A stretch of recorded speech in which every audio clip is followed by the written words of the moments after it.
Hello दोस्तों, कैसे हैं आप। आज की कहानी का नाम है मोबाइल। आज एक गांव से एक विधवा महिला मोबाइल फ़ोन ठीक कराने आई। बार बार गुहार लगा रही थी कि इसमें कैसा बैलेंस डाला है।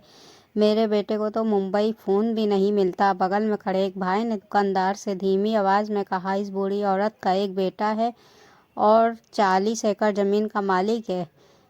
इस माजी के पति की पिछले महीने मृत्यु हो गई। उनकी सरकारी नौकरी थी, पेंशन आ रही, लेकिन बेटा और बहू मुंबई नहीं ले जा रहे हैं। खेती बाड़ी की देख रेख करने रखी हुई है। इतने बड़े घर में अकेलापन महसूस करती होगी, इसलिए बेटे को फ़ोन किया करती। मगर मॉडर्न बहू को पसंद नहीं कि उसका पति दिन में 10 बार उसकी माँ से बात करे, इसलिए दोनों ने माँ जी का मोबाइल नंबर ब्लॉक कर दिया है। मैंने एक बड़ी आह भरी और मजबूत होकर माँ जी के पास बैठ गया और कहा, माँ जी मुझे अपना मोबाइल दो, मैं इसे ठीक कर दूंगा।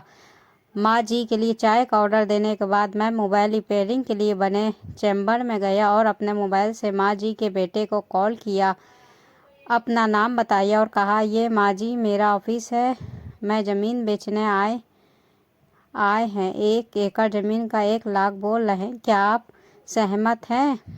बम्बई बाबू छल पड़ा, अरे 10 लाख की एकड़ ज़मीन 1 लाख में, 4 करोड़ की ज़मीन 40 लाख में, मेरी माँ पागल हो गई क्या। मैंने हंसते हुए कहा, मैंने पेपर ऑनलाइन चेक किया और ये माँ जी के नाम पर है। वो कहता है तुम रुको, मैं यहाँ माँ को फ़ोन करता हूँ। मैंने माँ जी के मोबाइल में दोनों के नंबर ब्लॉक कर दिए। मैं चैम्बर से बाहर आ गया। माँ जी से कहा, माँ जी ये मोबाइल 24 घंटे में चालू हो जाएगा। मिशन माँ जी मोबाइल सफल हुआ। माँ जी थोड़ी निराश हुई।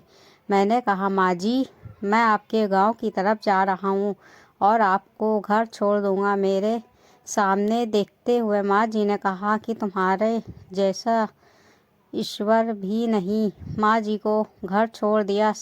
तीसरे दिन मैं माँ जी के घर खबर पूछने गया तो पड़ोसी ने बताया कि 2 दिन पहले बेटा बहू आए थे और माँ जी को मुंबई ले गए और खेती बाड़ी गांव के पटेल को 33% भागीदारी में खेती करने दे दी। मिशन माँ जी मोबाइल सफल हुआ। मेरे पास फ़ोन नंबर था। मैंने माँ जी को फ़ोन किया। मैंने कहा, माँ जी आप जिस नंबर की दुकान पर आई थी वो मोबाइल वाला बोल रहा हूँ, क्या मोबाइल चालू हो गया। माँ जी ने कहा कि अब मोबाइल की क्या ज़रूरत है, मेरे बेटे के घर मैं मुंबई आ गई हूँ। बेटा बहू नज़र से दूर नहीं होने देते मुझे, और क्या चाहिए। मैंने कहा, ये मेरा नंबर है, अगर मोबाइल ख़राब हो जाए तो किसी तरह मुझे इस नंबर पर कॉल करना। दोस्तों, आज के समय में कई घरों में माता पिता को अपने बेटे की अकल ठिकाने में लाने के लिए ऐसे कदम उठाने पड़ते हैं जिन माता पिता ने बिना किसी स्वार्थ के अपने बेटे को की हर इच्छा पूरी की। जब उनकी बारी आती है तो बेटे को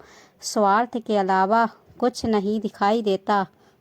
दोस्तों, ये कहानी को लेकर आपकी क्या राय है। कहानी अच्छी लगी तो लाइक सब्सक्राइब शेयर ज़रूर कर दीजिएगा।